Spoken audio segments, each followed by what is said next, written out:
আমি হলাম চিতাবাঘ। আমাকে দেখতে খুব সুন্দর, কিন্তু আফসোস জলের জন্য আমি ঘুরে বেড়াচ্ছি, জলই নেই।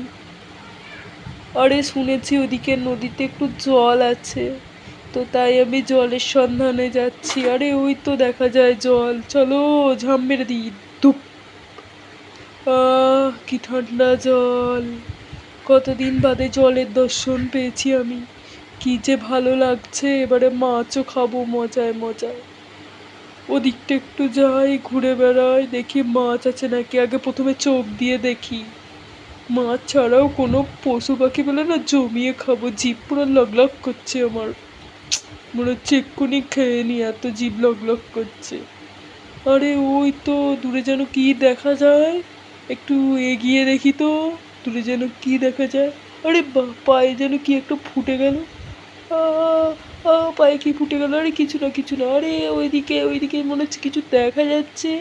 হ্যাঁ হ্যাঁ হ্যাঁ, ওই তো ওই তো ওই তো দেখা যাচ্ছে দেখা যাচ্ছে। হ্যাঁ যাচ্ছি যাচ্ছি, আমি খাবো আমি খাবো, যাচ্ছি যাচ্ছি। হ্যাঁ হ্যাঁ, ওইদিকে শুনেছি অনেক মাছ আছে, সব মাছগুলোকে ধরে ধরে খাবো। আমি হচ্ছি বাঘ, হ্যাঁ, একটাকেও ছাড়বো না। হ্যাঁ, সুন্দর আমায় দেখতে, আমি বাঘ, আজকে সব কটা খাবো। আরে মুখের সামনে ঘুরছে কত মাছ, কিলবিল কিলবিল করছে। আরে কি সুন্দর জায়গায় এসে পড়েছি আমি, কি ভালো লাগছে আমার। ওরে বাপরে, আজকে মজা করে খাবো মজা করে খাবো, মাছ ধরবো আর খাবো, টপা টপ খাবো, টপা টপ। কত মাছ আমার মুখের সামনে ঘুরছে।